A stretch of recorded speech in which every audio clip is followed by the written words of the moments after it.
The ultimate paradox. Spending a fortune to protect your life, only to find you've purchased a life of isolation. Yeah. You build walls to keep the world out, but they can become a cage. The feeling of true freedom becomes a memory. It's more than a home, it's a fortress. We integrate military-grade tech. At sea, you're isolated. Our support vessel carries everything from medical staff to anti-piracy acoustic deterrents. The principle is in the open. We've mapped every exit. Crowd sentiment analysis is running at 95% positive. Every meal, every ingredient is screened. It seems extreme, but targeted poisoning is a documented historical tactic. We travel with a full trauma kit and a portable diagnostics lab. When you're hours from a hospital, you become the hospital. It's often not who you'd expect. Insider threats account for a huge number of security breaches. We run decoy convoys for all public movements. Over 30% of physical attacks on individuals occur in transit. The threat isn't at the gate, it's in the network. We deflect thousands of cyber attacks daily. Signal jammers active. We block unauthorized drones and trackers. Technology fails. The ultimate defense is a human mind. My team undergoes over 1,000 hours of situational training annually. Airspace is clear. But down there, it's a different story. Your biggest vulnerability isn't your code, it's your people's trust. Imagine for a moment that you're one of the richest people on earth. You're a master of jiu-jitsu, you own sprawling estates, a super yacht, even a shadow vessel for that super yacht. Now, with all that immense wealth and, personal prowess, how much would you budget for your personal security each year? $1 million, maybe $5 million. What if I told you that for one such individual, Mark Zuckerberg, that figure isn't just a few million, but an almost unbelievable $27 million annually, just to ensure his safety and his family's? That's a radio frequency jammer. It severs the connection to its pilot. We can force a landing. Every item is sourced from a pre-vetted farm and transported in a sealed, GPS-tracked container. And here's where it gets absolutely wild. That staggering amount is roughly what Amazon spent on Jeff Bezos' security for nearly, get this, 17 years combined. Wow. Yeah, that disparity is, well, it's undeniably curious, isn't it? And this deep dive isn't simply about, jaw-dropping numbers. Our mission today is to really try and understand the vast difference behind these figures. Is Zuckerberg's existence genuinely a kind of global minefield that needs such a fortress? Or is there something much deeper, perhaps even unseen at play here? We're going to unpack the layers behind these sums, from the visible threats to the invisible enemies, and even delve into the, surprising psychology of extreme wealth. Standard keys can be copied. A human retina has over 2,000 unique data points. A dog's nose is up to 100,000 times more sensitive than a human's. They can detect chemical traces our best machines would miss. Okay, let's jump straight into the billionaire bodyguard breakdown, because the numbers for Zuckerberg are not only staggering, but they show this consistent upward trajectory.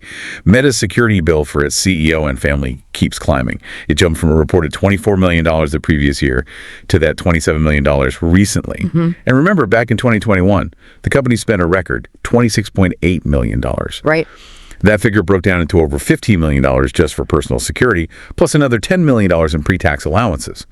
So what exactly do those allowances cover, and why are Meta's costs just so much higher? That's a critical point to dissect. When we talk about $27 million, we're not just picturing, a couple of burly guys in suits standing guard. Right. This is an elaborate, comprehensive, they call it an overall security program. Okay. It covers everything. Round-the-clock protection at their multiple residences, which include, massive compounds in Hawaii and California, and security during their extensive international travels. Right. Those pre-tax allowances you mentioned, they often go towards things like covering additional security-related travel, maybe specialized equipment, or even security upgrades to their personal property, stuff deemed necessary for safety. And what's particularly fascinating, I think, is how this figure seems to directly correlate with his expanding lifestyle and, as a public profile. The yacht. Exactly. The acquisition of his $300 million super yacht launch pad and its $30 million shadow vessel, Wingman, that drastically expands the perimeter of what needs securing. It necessitates a truly global, very sophisticated security apparatus. It's not just home base anymore. Okay, so to give you some context for just how far out of sync this seems, let's compare Meta's spending to other major tech companies. Alphabet, Google's parent company, disclosed spending $8.3 million on security for CEO Sundar Pichai. Okay, still a lot, but yeah. Snap spent $2.8 million to protect its co-founder, Evan Spiegel. Even Apple's Tim Cook had a, relatively modest security bill of about $820,300 in 2023. Wow, yeah, that's quite a difference. And then there's Elon Musk. Tesla publicly disclosed spending just $500,000 on his protection in the first 2 months of 2024. Now, his total for 2023 was higher, $2.4 million. Still, all of these figures are just a world away from Zuckerberg's $27 million. It definitely looks that way on paper, doesn't it? But this raises a really important point about how we actually interpret these publicly disclosed figures. A Financial Times report shed some crucial light here. Apparently, both Bezos and Musk, in particular, pay significant sums for additional security separately. Outside of what the companies disclose. Exactly, outside of the official disclosures. So while their corporate security bills might seem lower, their total personal security investment is likely much, much higher. It highlights this, fascinating tension between public corporate transparency and private individual discretion. Meaning the official corporate filings often only tell part of the story. Personal funds frequently cover a significant, undisclosed portion of their overall protection. Gotcha. So these reported figures might just be the tip of the iceberg for some. It suggests a level of discretion that perhaps Zuckerberg's approach, or at least Meta's reporting, lacks. Private armies are not new. Roman senators, Renaissance princes, they all surrounded themselves with loyal guards. We monitor chatter across a dozen platforms. AI flags direct threats, but I look for patterns, obsessive behavior. So when we circle back to Bezos, Amazon has consistently spent $1.6 million annually on his security since at least 2010. They publicly called this reasonable. Why such a consistent and comparatively low number for one of the world's wealthiest individuals, especially if he's paying more privately? That's precisely the intriguing contrast, isn't it? Unlike Meta's escalating budget, Amazon's publicly disclosed spending for Bezos has remained remarkably steady over the years, even as his wealth and public profile just exploded. Right. We've seen specific targeted security measures, like La Source's Security and Associates installing those 1.5-inch thick bulletproof panels in Amazon's Seattle head office back in 2019. This suggests a highly strategic, maybe less all-encompassing, but more consistent investment. It implies a different philosophy. How so? Perhaps focusing on hardening specific environments, like the HQ, and utilizing intelligence rather than the expansive, almost hyper-visible program we seem to see with Zuckerberg. This is woven Dyneema, lighter than Kevlar, 10 times stronger than steel. It adds less than 2 kilograms. Okay, so we've outlined the incredible sums involved, the contrasting approaches, but what exactly are these billionaires protecting themselves from? It's not always the obvious physical threats, is it? Let's talk about the invisible enemy, because the threats these tycoons face are as diverse as their empires. On one hand, you definitely have the very public, tangible opposition. Mark Zuckerberg's lavish vacations, even in remote corners of Norway, have drawn protesters. Right, like in Svalbard. Exactly. In Svalbard, activists publicly protested his luxury superyachts, claiming their massive carbon footprint was a direct threat to the delicate Arctic ecosystem. And the potent paradox, of course, is that they used his own company's platform, Meta, to organize the protest. Yeah, the irony. And we see similar public opposition with Jeff Bezos, too. His lavish Venetian wedding, for instance, was met with activists protesting what they saw as, quote, unchecked wealth, media control, and the growing privatization of public spaces. This public outcry was apparently so effective, so intense, that organizers reportedly felt they had to force a last-minute venue change to somewhere more secure, more discreet. These incidents are a very visible sign of, public sentiment against extreme wealth. But here's where it gets really interesting. I think the biggest challenge today for these high-profile individuals is often the one you just can't see coming. Security for these billionaires isn't just about, guys with earpieces bases, armored cars, guarded compounds anymore. It's evolved. It's now this incredibly sophisticated operation that expertly combines physical protection with a robust shield of digital security. We're talking about firms like Hamilton Security and Gavin DeBecker and Associates, who specialize in everything from anti-stalking measures to defense against really complex digital threats. And this leads us to what is perhaps the most critical yet often overlooked threat. Social engineering, or sometimes called whaling attacks. Whaling. Like Moby Dick. Sort of, yeah. Because they're targeting the big fish. And what's fascinating here is just how insidious and effective these attacks can be. This isn't about brute force hacking into systems. Oh, okay. It's about cyber criminals impersonating high-level executives. They pretend to be the CEO, maybe a board member, to trick lower-level employees, or sometimes even the executives themselves, into giving up sensitive data, transferring funds, or granting system access. Imagine a totally convincing email, looks like it's from the CEO, asking a finance manager to urgently wire a big sum to a new vendor account that looks legitimate. Ooh. Or maybe a text message, supposedly from a board member, asking for login credentials for an urgent audit. The FBI has actually found that these business email compromise, or BEC attacks, cause significantly more financial damage globally than ransomware. Wow. And beyond the money, breaches like this can expose critical trade secrets, personal info, even compromise physical security protocols. That's a chilling thought. So this means the ultimate defense isn't just a trained bodyguard. It's an extensive cybersecurity network, constantly updated, and a staff meticulously trained to spot that fake email or that clever impersonation. Exactly. It creates this striking paradox. The executive is the ultimate target, right? But their own employees, just trying to do their jobs, often become the unwitting weakest link in the whole security chain. And this raises an important question for you listening at home. How do you truly secure a person whose entire public image, their global influence, their business empire are so intricately built on the very technology that makes them so incredibly vulnerable? It requires this holistic, constant vigilance that goes way beyond traditional security measures. It's clear that this intense need for security is deeply ingrained. Yeah. And if we broaden our scope a bit, we realize that the whole concept of a private army protecting the powerful, well, it's not a modern phenomenon at all. It's a story as old as wealth itself. Precisely. The Roman philosopher Seneca, he once profoundly observed, "Wealth is the slave of a wise man, the master of a fool." He understood that while money could grant immense power and freedom, it simultaneously became this profound burden. It demands constant protection, constant management. Thus, in an ironic twist, it sort of enslaves its owner. The very act of accumulating vast wealth creates the need for its defense. Indeed. Throughout history, the powerful have consistently had to create their own, bubbles of safety, often through dedicated private forces. Think of Pharaoh Ramses II, way back around 1300 BC. He relied heavily on Nubian Medjay warriors to supplement his official military, especially for personal and treasure protection. Or consider the Byzantine emperor around 400 AD, who established the legendary Varangian Guard. This formidable force, mostly made up of foreign soldiers, often Vikings. Right, the Vikings. Their specific task was protecting the emperor and his family.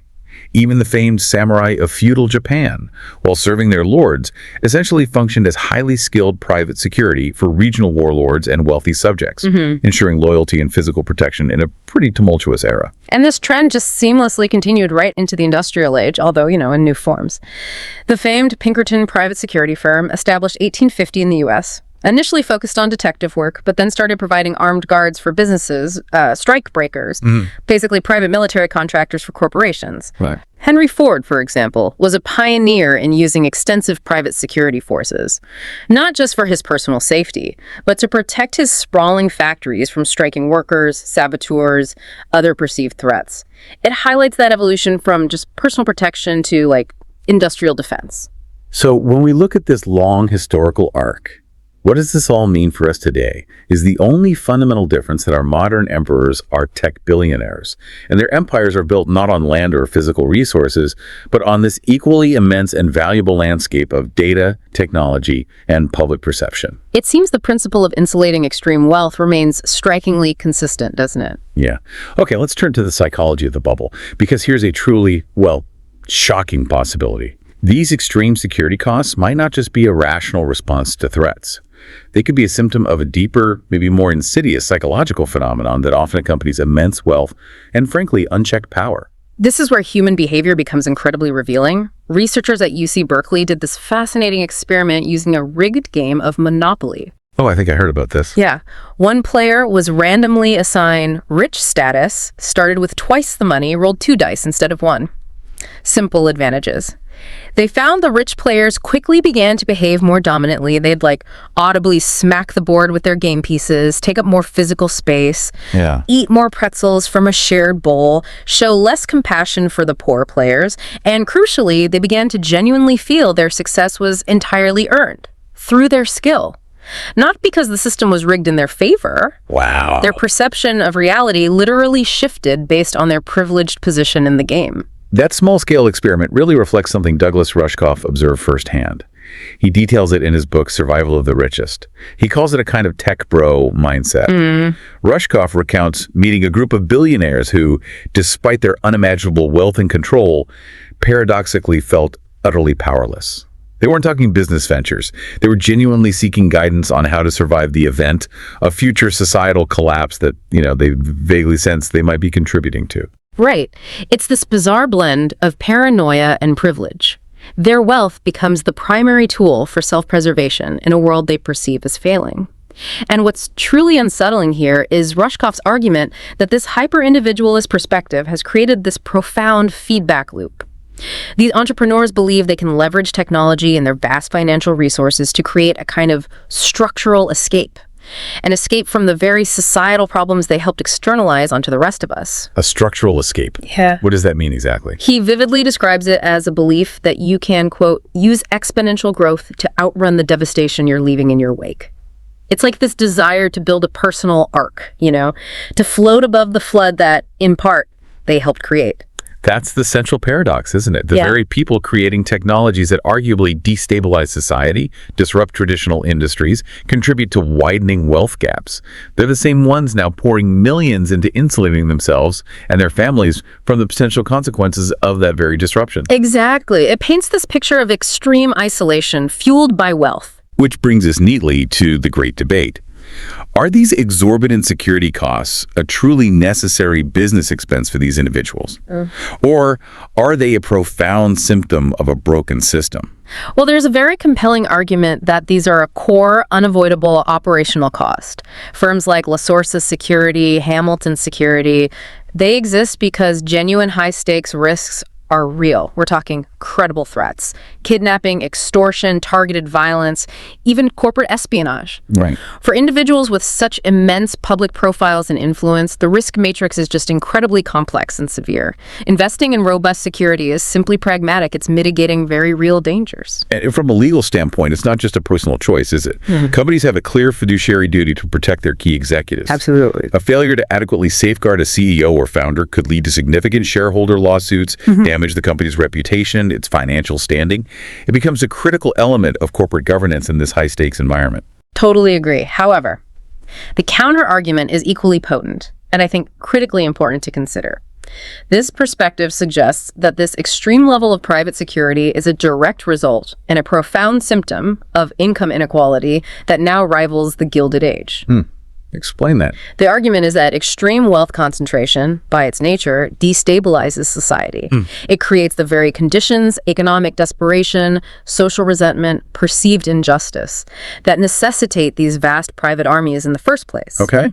But then, this visible private protection further isolates the elite. It fuels more resentment, so it creates this deeply self-perpetuating cycle.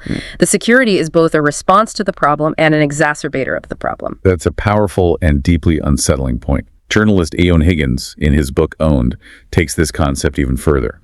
He argues that beyond physical and digital security, tech billionaires are, quote, colluding with once idealistic journalists to create an entirely new media landscape. Right, so moving beyond just physical walls. Higgins's argument suggests that a significant, though often hidden, portion of this wealth gets invested in a form of reputational security. Reputational security. Yeah. This isn't about bodyguards. It's about influencing the narrative, controlling the story.